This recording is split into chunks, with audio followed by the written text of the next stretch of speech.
Leandro, pode começar, por favor? Boa noite. Boa noite. Vocês estão me ouvindo, gente? Eu tive um problema de som, mas acho que deu certo. Estão me Sim, ouvindo? não, tá ótimo, tá ótimo. Perfeito. Teve, acho que, uma discussão importante no começo disso tudo, que ficou uma dúvida, né, daquela questão de equivalência, o que era equivalente, o que era igual. Eu vou compartilhar minha tela.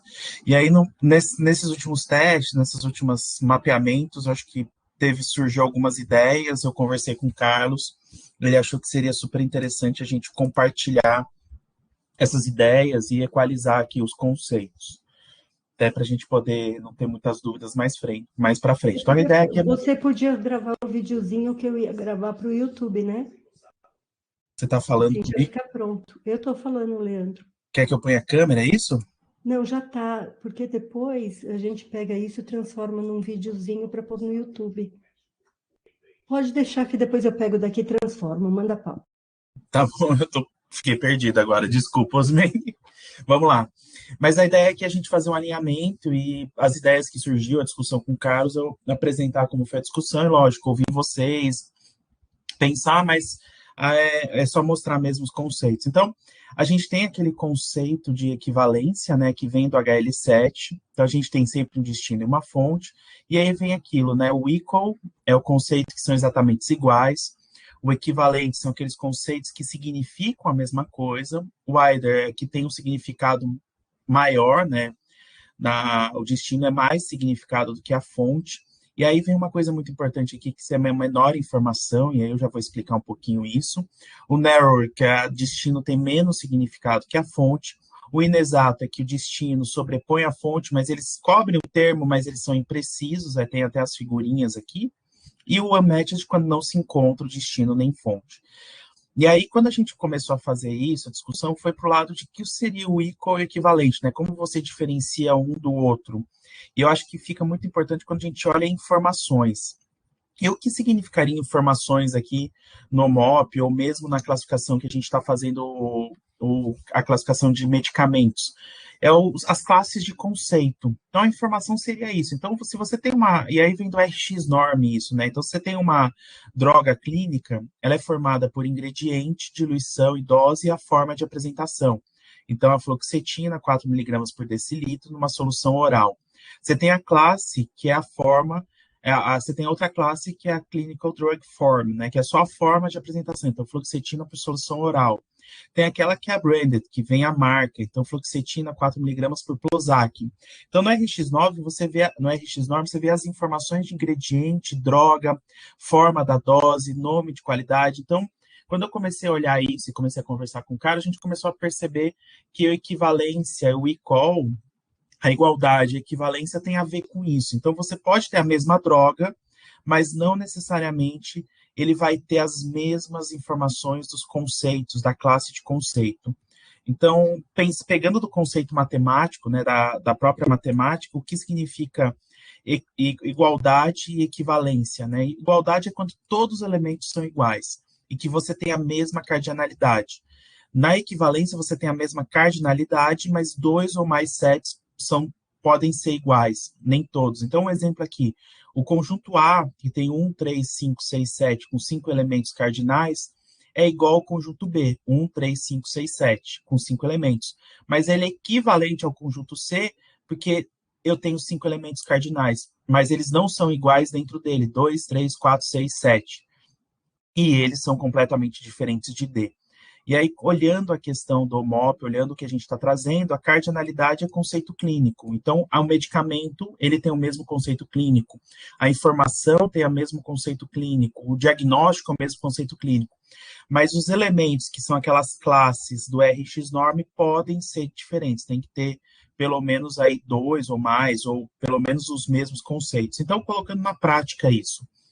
Olhando aqui, sildenafil, 25 miligramas por comprimido, é ingrediente, sildenafil, dose 25 miligramas, forma apresentação por comprimido. Então, ele é igual o sildenafil, 25 miligramas, oral tablet.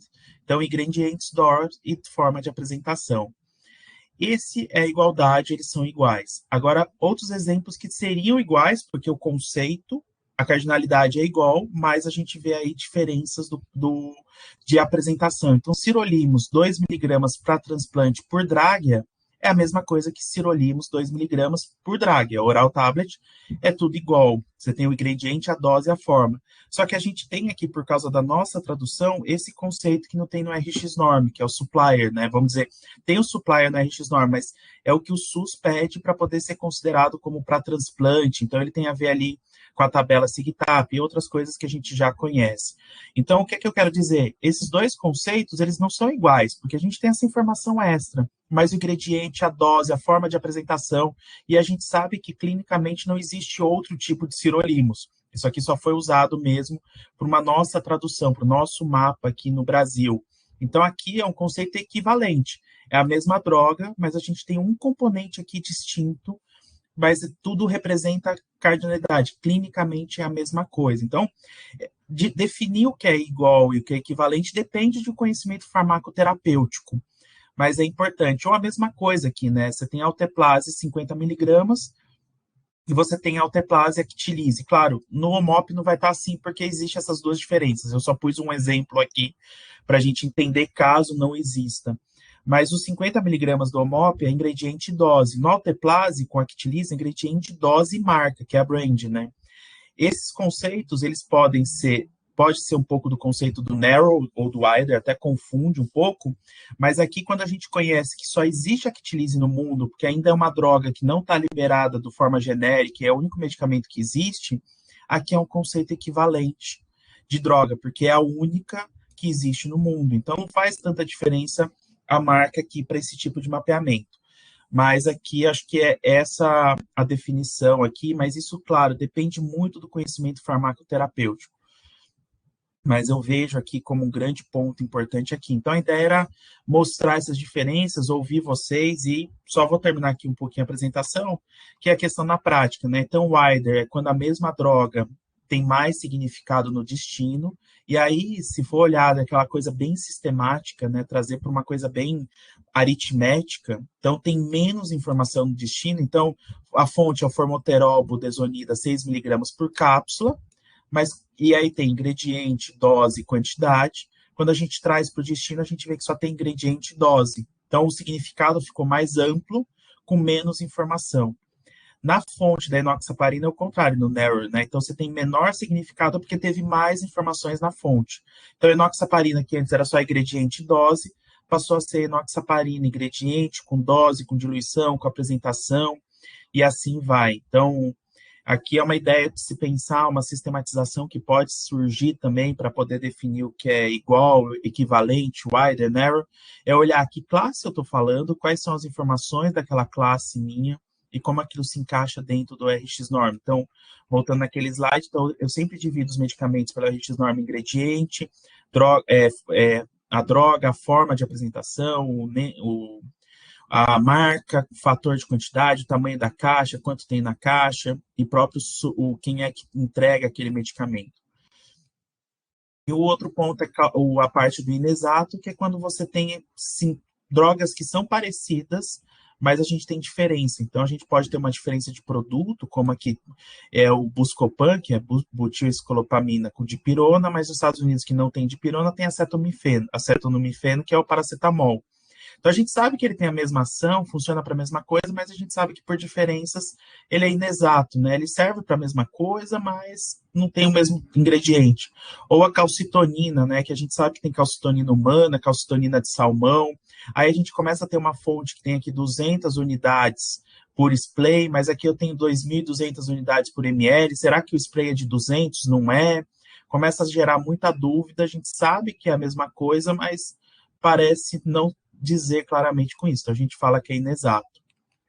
Eu acho que a ideia era essa, era mostrar esse pensamento que surgiu, principalmente a diferença que foi uma dúvida grande, o que era igualdade, o que era equivalência, e a ideia era ouvir vocês aí, ver se é uma ideia para a gente padronizar e poder discutir aí, usar como padrão para as próximas mapeamentos que a gente fizer.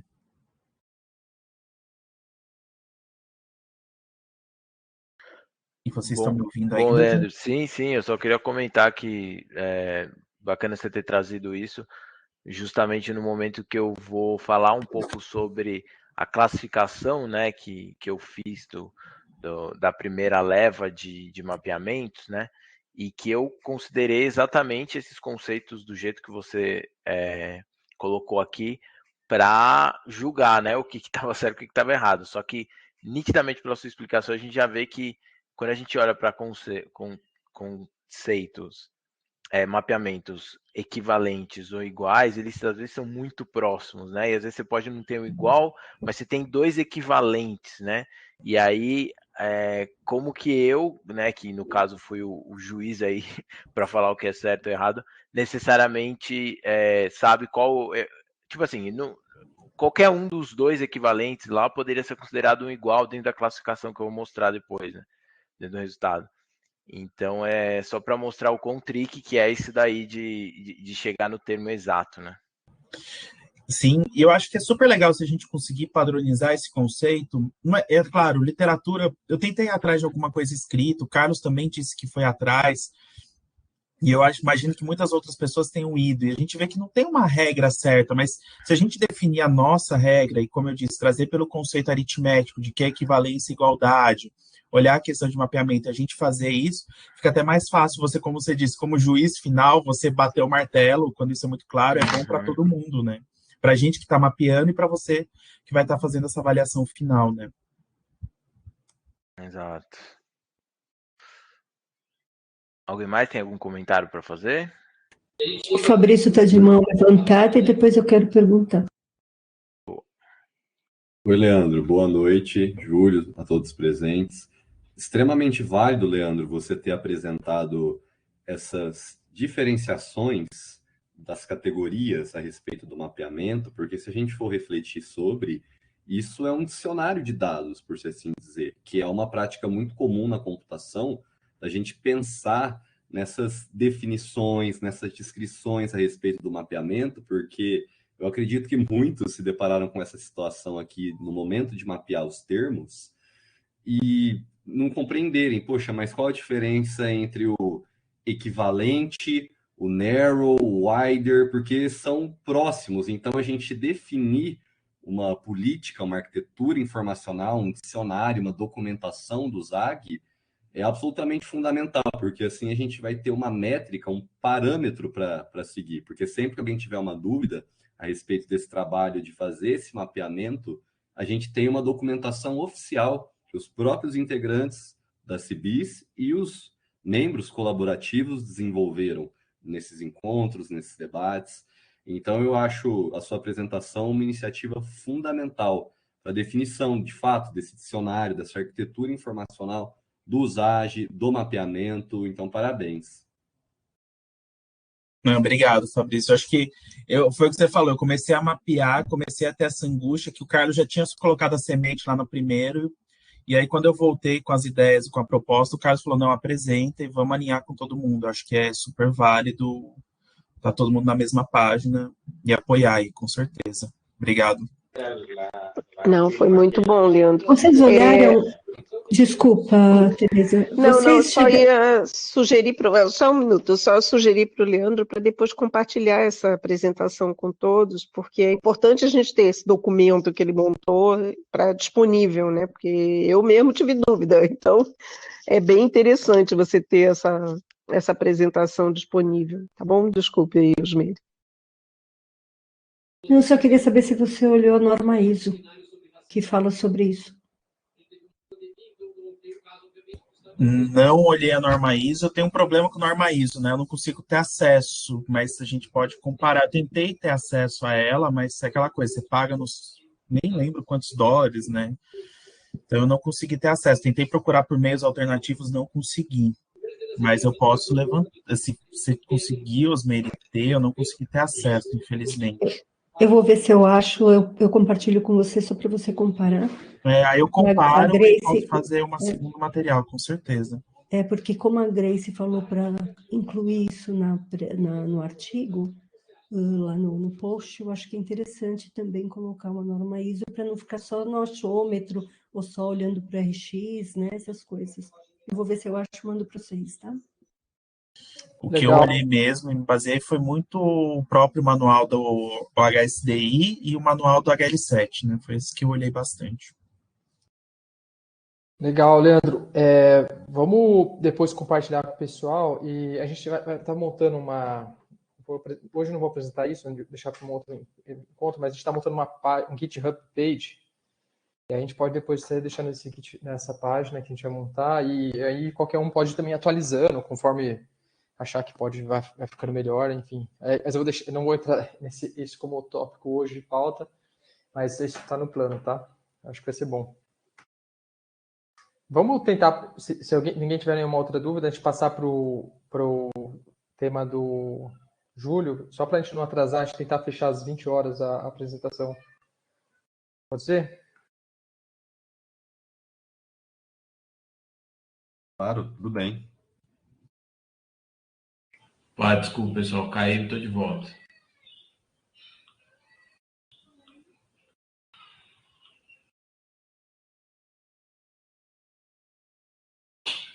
Júlio, você vai apresentar aí, né, Júlio? Eu caí, mas estou de volta. Vou apresentar aqui. Só um instante.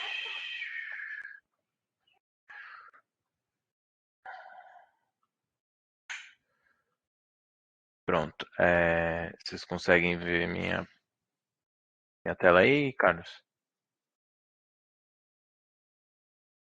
Sim. Sim? Ótimo. Então é o seguinte, eu acho que vocês lembram, no comecinho a gente tinha falado que a primeira leva de termos que a gente enviou 10 termos iguais para todo mundo, porque a gente queria fazer um trabalho aí de classificação dos participantes, muito para entender, né, qual o nível que o pessoal tá, se o pessoal está conseguindo encontrar esses termos exatos, está encontrando os termos funcionais, que eu vou definir melhor aqui o que eu estou querendo dizer com termos funcionais, ou tá precisando rever alguns conceitos de como mapear e tal, né? Então, esse trabalho foi feito com o envio de 19 participantes que enviaram no formato adequado da primeira vez. Então, esse é o pool que a gente tem para analisar, tá, pessoal?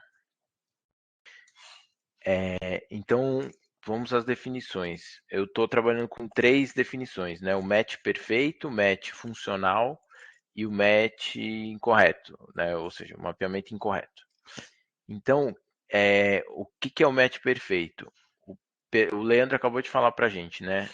Que tem termos ali que são os termos iguais, equivalentes, e se a pessoa encontrou o termo igual e equivalente ao juiz, no caso que fui eu, né? Se foi igualzinho, beleza, a pessoa teve o match perfeito, né? Eu não preciso detalhar o juízo de valor que tem aí, né, em algumas situações, né? O Leandro já comentou um pouco. Então, sempre vai ter um pouco de viés nesse tipo de análise, mas digamos que dá para ter uma noção mais ou menos boa, né? Dá para ajudar a gente a sentir um pouquinho a temperatura de como está a qualidade do mapeamento, tá? Mas longe de mim querer dizer que eu fiz o mapeamento perfeito e quem mapeou fora do que eu mapeei não está perfeito também, tá, pessoal? Aí aqui, só para explicar uma coisa, aqui no funcional vai ficar mais claro. O mapeamento funcional, qual que é a diferença do mapeamento exato e do mapeamento funcional? O mapeamento funcional, a pessoa, ela mapeou o termo ou para um termo mais wider ou mais narrow, ou mesmo um termo equivalente, diferente ao termo equivalente que eu tenho escolhido, ou o termo igual que eu tenho escolhido, porque muitas vezes você tem o termo igual, mas muitas vezes você não tem o termo igual, você só tem o termo equivalente, né? Às vezes você não tem nem isso, né? Então, isso também é importante falar. Mas o ponto é, se a pessoa escolher um termo funcional aí, que seja wider, que levou né, na árvore semântica do termo, né, a mesma molécula, né, porque o OMOP, o vocabulário do OMOP, ele tem toda uma ontologia por trás do vocabulário, que inclusive é uma das grandes riquezas, né, para quando você padroniza aí as definições das coortes, as definições das métricas que você vai fazer por estudo e tal, que por exemplo, quando uma pessoa define um protocolo e ele quer estudar a exposição a uma droga, muitas vezes ele vai usar a molécula que está relacionada a molécula que ele quer fazer o estudo. Só que você tem várias drogas, vários termos que contém aquela substância ativa, aquela molécula, né, no seu termo, e a ideia é que nesse protocolo de estudo, as pessoas que se submeterem a essa droga entrem nessa coorte do estudo. Tá? Então, a matemática que acontece, a mágica que acontece por trás disso, são esses relacionamentos entre termos, né? Essa árvore taxonômica, essa ontologia por trás. Então, isso talvez, para quem nunca trabalhou com esse tipo de coisa, talvez fique um pouco abstrato, dependendo do que a comunidade, do que o pessoal comentar, isso pode ser um tema de uma das discussões, tá? Porque é um conceito super legal do pessoal saber como utilizar, tá? Mas vamos ao que interessa, né? Vamos mostrar os resultados. E o mapeamento correto, claro, é se a pessoa mapeou para um termo que não leva, né, na árvore taxonômica a mesma molécula que o termo exato levaria, né? Que é essa daqui. Acho que ficou claro. Qualquer coisa depois vocês podem perguntar. Então, os resultados foram o seguinte. Match perfeito, a gente teve 7... as pessoas, né? Aqui, desculpa, até não é total de pessoas, aqui é total de... não, tá certo, é total de pessoas e intervalo de pontos. Então, aqui mais ou menos 4 pessoas acertaram entre 7 e 8 matches perfeitos, tá? Então, você vê que 9 e 10, né, não teve ninguém, mas aqui eu endosso a questão de você tem uma certa variabilidade ali na definição do que é o match perfeito mesmo. Então, eu olhando para 7, eu acho que quem acertou 7 aí, que foi exatamente igual ao meu, eu consideraria que, no fundo, é um 10, né? Considerando as variações que podem ter. Mas aí você vê que o match perfeito, até 2, você tem 6 pessoas, 3 a 4, 7 pessoas.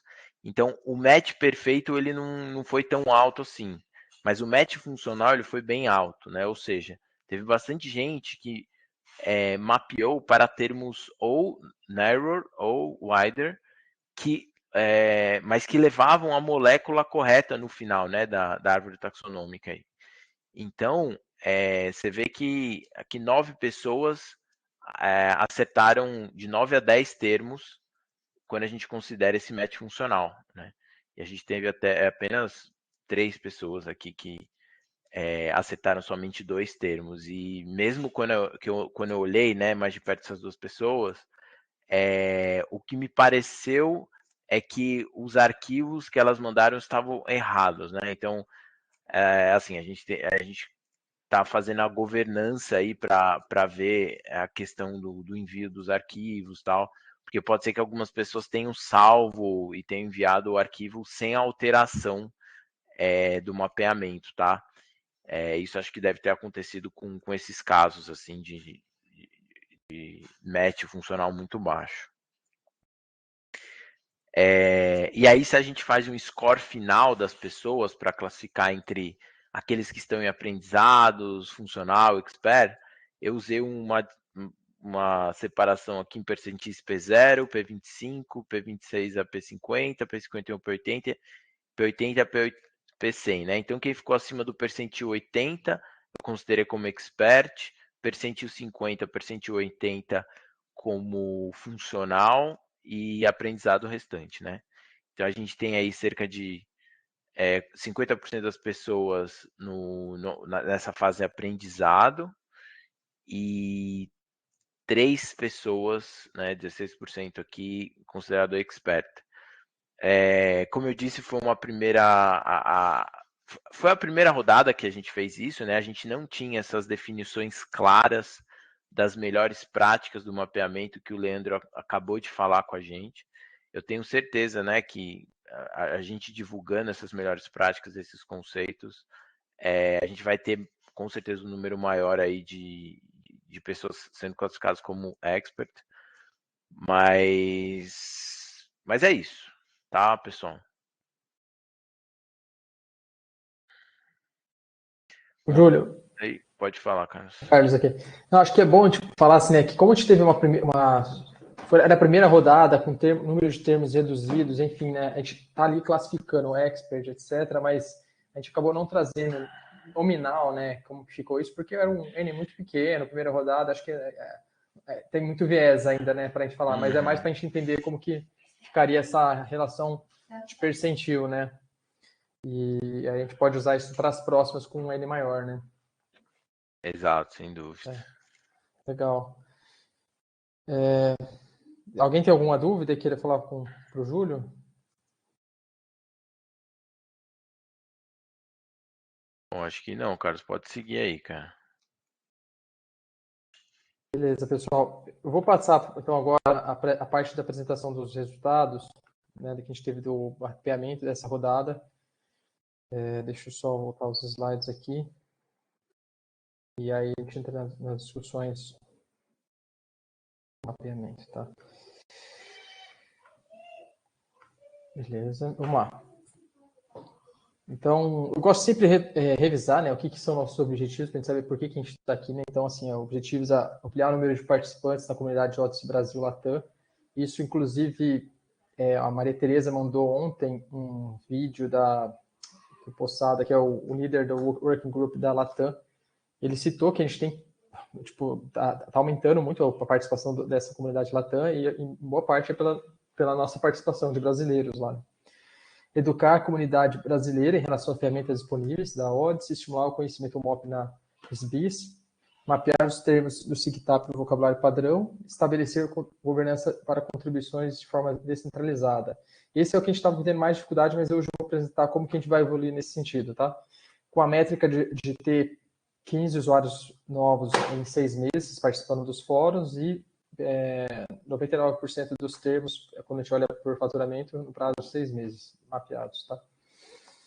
A primeira etapa foi que a gente fez o engajamento da comunidade, que a gente chamou, teve 117 inscritos, todos já sabem. Depois a gente fez uma segunda etapa de familiarização do ZAG e o início do mapeamento dos conceitos de medicamento. Aí a gente fez um terceiro sprint, que é o atual, que era a finalização do mapeamento do domínio drogas. Foi do dia 27 de julho até hoje. Teve 42 participantes que optaram por 42 pessoas que demonstraram interesse em participar do mapeamento. Cada um recebeu 30 termos e eles podiam solicitar novos termos. E a gente buscou esse agreement entre 3 participantes. A gente teve uma melhoria no processo, que a gente fez a tradução com o Google Translate, uma sugestão do Gilvan, que ele passou um pacote aí do Google Translate do Python, que rodou muito bem, a gente conseguiu fazer, e depois a gente fez um ajuste pontual, manual aí do que estava fora, e aí então acho que ficou bem melhor o mapeamento aí depois para vocês fazerem, né? A governança permanece a mesma, né? Como a gente tem conversado, né? Os fóruns da Odyssey, é importante participar tanto nas comunidades em português, né, para questões do projeto, mas também pode participar no internacional, né? A Samantha, os Meire, o Lauro Jefferson, acho que me lembro desses três, teve mais gente que já fizeram participações internacionais, assinaram o Maxim para dúvidas no ZAG, enfim. Acho que é legal participar tanto no português como no internacional. O WhatsApp, que a gente tem usado muito para a nossa comunicação. A reunião de dúvidas a gente estava fazendo quinzenal. Como teve a última, que teve já bem menos dúvidas, a gente passa a ocorrer pontualmente de acordo com as novas implementações do projeto. E a gente faz essa reunião que a gente está atual, que é de resultados retrospectiva, né? A gente teve no dia 27 de julho a apresentação no Odyssey Latam, bastante gente aqui foi na reunião, bem interessante, tem mostrado muito a nossa relevância aí na comunidade internacional, tá? Um pouco dessa rodada, né? A gente fez o resultado da pesquisa, né? Teve 32 pesquisas respondidas nessa rodada, né? No momento que faz o upload do arquivo. O que a gente viu que em relação à rodada anterior, né? A gente teve mais gente que considerou fácil o mapeamento, então está bem de acordo com a curva de aprendizado, né? A primeira rodada a gente estava iniciando a usar o Zag, então agora as pessoas já sabem como que usa, então o desafio começa a ser muito mais, não tanto da ferramenta, mas mais um desafio de que termo vai colocar, então por isso que a gente vê que tem mais gente considerando como fácil a utilização, né? Isso é muito bom. Em relação aos comentários, né, teve os feedbacks, né, teve feedback em relação à equivalência de dúvidas de usabilidade, então por isso que até o Leandro trouxe hoje, porque é um comentário ainda que ainda permanece, né, então de quando usar uma equivalência, quando usar outra. Então, por esse motivo que a gente solicitou que o Leandro trouxesse hoje essa apresentação. O Fred, eu acho que ele não está hoje aqui, né, ele colocou algumas coisas em relação a erros que ocorrem no arquivo. Eu não consegui reproduzir esse erro. Então, não sei se ele estava abrindo no Excel e depois jogando no Zag, mas quando eu tentei usar o arquivo dele, quando eu rodei, não reproduziu esse erro dele. Então, depois vou tentar procurar ele individualmente para entender por que está acontecendo esse erro. Teve um ponto colocado sobre dúvidas em relação à classe de termos, né, que tem dúvida se é conveniente mapear termos que não sejam clinical drug, e sim quanti-clinical drug ou clinical drug box. Super relevante isso aqui. Eu acho que a gente pode até definir os padrões, né? Por exemplo, quando a gente for mapear um domínio, falar assim, nesse domínio vamos tentar buscar sempre, se possível, essas classes, né? Porque, de fato, por exemplo, no domínio de drogas, a gente não estava querendo buscar muito as classes de drogas por nome comercial, né? Então, faz todo sentido isso aqui. Eu acho que a gente pode colocar como orientação dos próximos mapeamentos, quais classes evitar e quais dar preferência, tá? E aí teve um feedback positivo em relação à melhoria da tradução também, que tem relação com essa parte que a gente fez o uso do pacote aí do Google Translate com uma revisão humana, tá? A gente teve 42 participantes nessa rodada, 23 retornaram mapeamento, teve 2 arquivos que eram em formato incorreto, que a gente não conseguiu utilizar, e o campeão de contribuições foi o Fred, teve 120 termos mapeados, então ganhou um troféuzinho aqui, mas muita gente contribuiu com 3 também envios ou 2 envios, então eu achei bem legal a participação da comunidade aí, né, para a gente conseguir fechar. E a gente conseguiu fechar fazer o mapeamento de todos os termos com pelo menos 3 participantes, tá?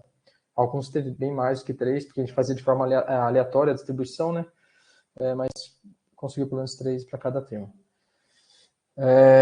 Algumas coisas do resultado, né? Dos 356 termos mapeados, 166 a gente conseguiu agreement entre 3 ou mais participantes, 121 acabou mapeado para 2 conceitos de destino, e 70 foram mapeados para 3 ou mais conceitos de destino, tá?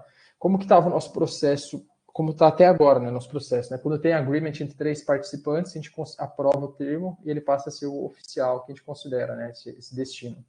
Quando dava não tinha agreement, um revisor fazia uma proposta entre aqueles que foram dos 3 ou dos 2 que ficaram para aprovação da comunidade. A gente vai passar por um outro processo. O que é o problema disso aqui, né? Esse problema disso aqui é que a gente fica ainda numa governança ainda centralizada. Então, a gente vai passar por uma nova estrutura de processo que o Fabrício apresentaria hoje, só que ele acabou tendo um compromisso e não conseguiu participar. Então, eu vou puxar uma agenda semana que vem para ele apresentar, que é uma governança mais descentralizada. Então, a gente vai utilizar uma ferramenta chamada Dot Hub, que é uma ferramenta de versionamento, de controle de versionamento de bases de dados, e é bem interessante. E aí, toda essa parte de consenso passa a não ser por um revisor, passa a ser totalmente descentralizada, e aí a gente vai ter só essa questão que não vai ser automaticamente assim pelo algoritmo, nas situações que tiver alguma issue, né? Por exemplo, a gente chegou numa definição do termo e depois alguém achou que tinha um erro. Mas aí eu vou deixar todas essas questões do como, não quero entrar muito no como disso, para a semana que vem o Fabrício explicar para vocês, tá? Então, esse aqui é o Fabrício, ele é médico, cientista de dados, e ele trouxe essa ideia, achei super interessante. Então, a ideia é que a gente mudar para essa ferramenta, a gente ganhar escalabilidade, então a gente vai conseguir ter quantos participantes a gente quiser, sem impactar significativamente no processo, ter disponibilidade, os dados estarem abertos para qualquer um consultar. A gente passa a ter uma discussão aberta com issues, facilidade de contribuição, então cada participante pode mapear 10, 20, 50, 100 termos, quanto ele quiser. E é isso que eu falei da governança descentralizada, a gente vai se aproximando mais desse objetivo, que eu acho que é o principal, né? A gente evitar de ter uma coisa tipo, eu sou o dono da verdade. Não, então o que a comunidade considerou é o que fica como a verdade. E a gente pode ir criando versões daquela base de dados que a gente vai atualizando de tempos em tempos e passando para a Tina com essas novas versões. Então, assim, o que a gente vai fazer, né? A gente vai entrar agora numa quarta etapa. Então, a terceira etapa, que é a de drogas, a gente finaliza. A gente vai ter esse processo dentro do Dolt, que a gente vai explicar para vocês como vai ser dessa revisão dos termos. E a gente vai passar por uma quarta etapa, que é de mapear os termos cirúrgicos.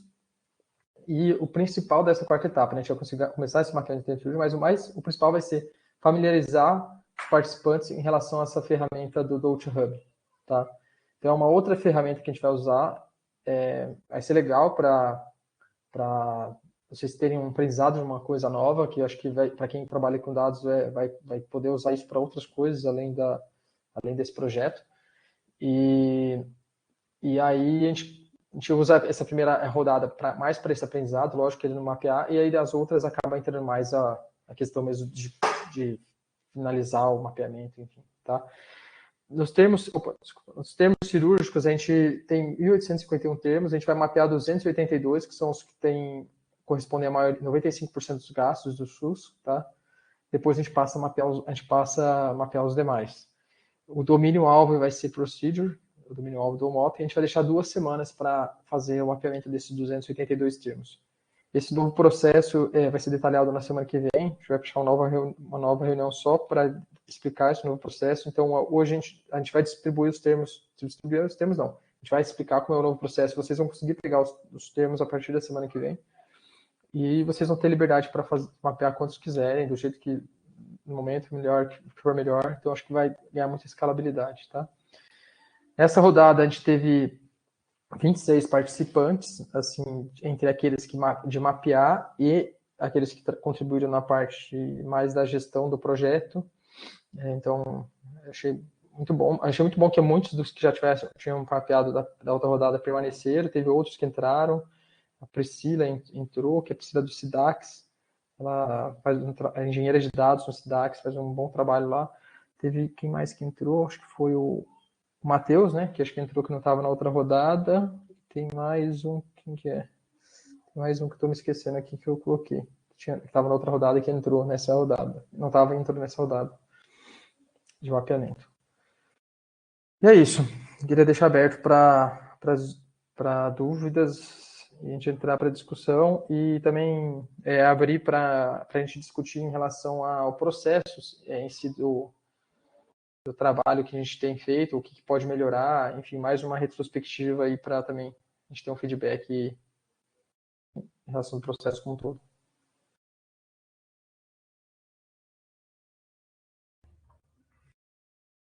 Muito interessante a gente ter a oportunidade de conhecer, por meio do Fabrício, esse software, o Dolt.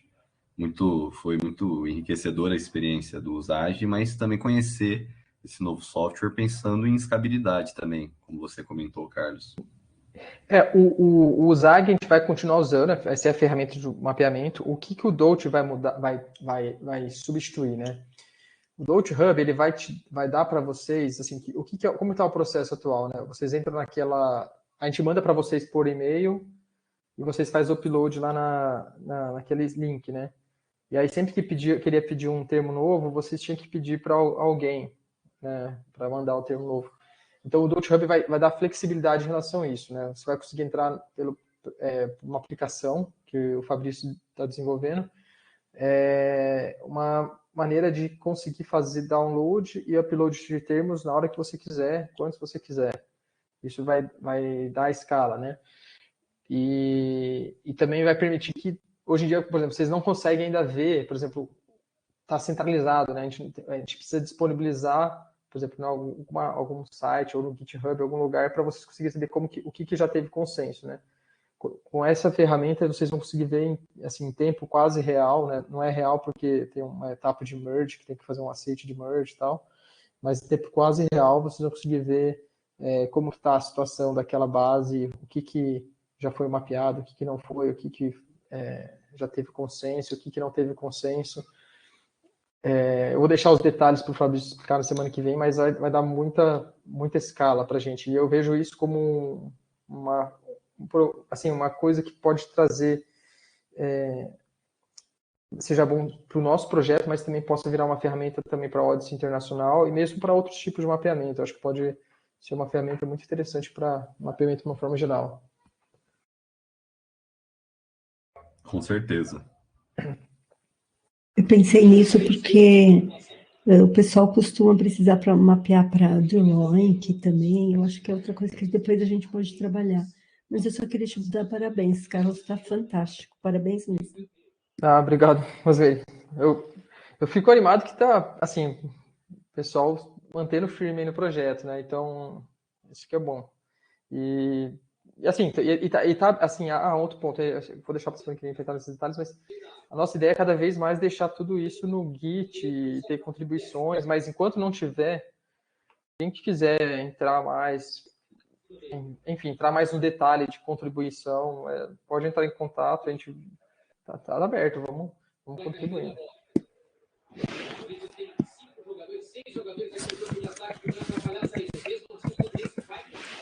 Tem mais alguma dúvida? Alguém queira?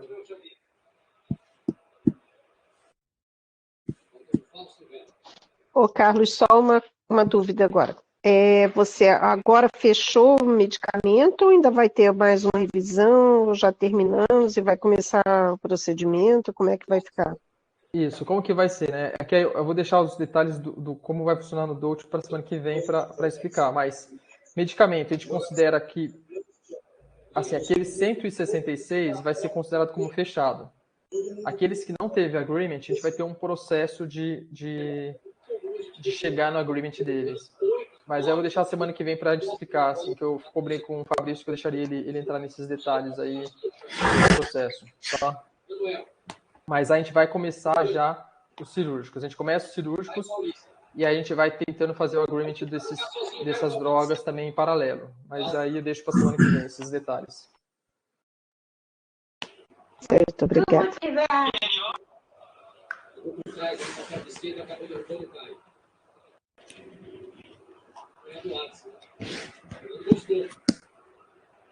Tem mais alguma dúvida? Eu só queria comentar em relação ao arquivo que nós estamos escrevendo ali para o Congresso, que a Osmeire e a Maria Tereza acho que estão encabeçando mais. Eu fui tentar agora tirar os comentários lá, mas eu não consigo. Eu não sei se essa ação está liberada só para o dono do arquivo, como é que tá? Porque aí se vocês liberarem... Eu vejo isso, Grace, para você, pode deixar, tá bom? Liberarem, a gente pode ir fazendo aqui também. Obrigada. Deixa eu falar uma coisa. Em relação ao arquivo, é bom a gente colocar uma data de corte. Então, eu acho que, assim, até agora, essa é a última apresentação, o que fizer daqui para frente é café com leite. Porque senão a gente não vai conseguir escrever até o dia 30, tá bom? Quem sabe uma terceira etapa só e a partir da quarta etapa deixamos para uma próxima. Exatamente. Pode escrever 4, 5 artigos dessa primeira fase, tá, gente? Eu sei que vocês gostam.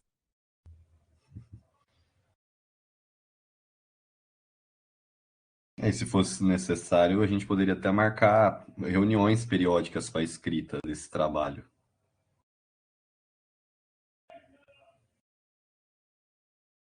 Acho uma boa, Fabrício. Eu tenho essa disponibilidade da gente organizar no grupo, da gente ter uma data, um horário fixo para a gente se reunir para em conjunto escrever o artigo ou definir o que cada um vai escrever, para ficar um pouco mais organizado o trabalho. E também tem vários tipos, né? Tem, acho que o resumo expandido, o resumo simples, o artigo, tem que ver o que nós vamos optar por fazer aí, o que nós vamos ter perna até a data limite também. Eu acho uma boa, Grace e... Quem falou foi Grace e o Fabrício, né? Eu não tenho participado dessa frente do artigo, assim, né?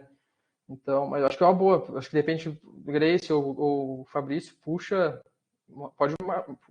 essa frente aí no grupo de definir reuniões periódicas. Vamos em frente. Infelizmente, eu não vou conseguir participar dessa parte do artigo, porque por disponibilidade de tempo mesmo. Mas vamos seguir. Não, perfeito. Então, eu e a Grace, ou quem tiver interesse, a gente se reúne no grupo para ter essas reuniões focadas no artigo. Show. Isso. Vocês marcam e eu tento participar. De toda forma, eu prometo amanhã de manhã liberar. Eu não vou conseguir agora para entrar e liberar para vocês verem, tá bom? Aí a gente combina lá no grupo específico do paper. Combinado, então. A gente se organiza no grupo e aí a gente se reúne e debate a respeito da escrita para já ficar pronto. Joia. Isso. Tá ótimo. Gente, Legal. eu vou parar a gravação, que eu acho que a gente parou de falar já do... Tá ok. Posso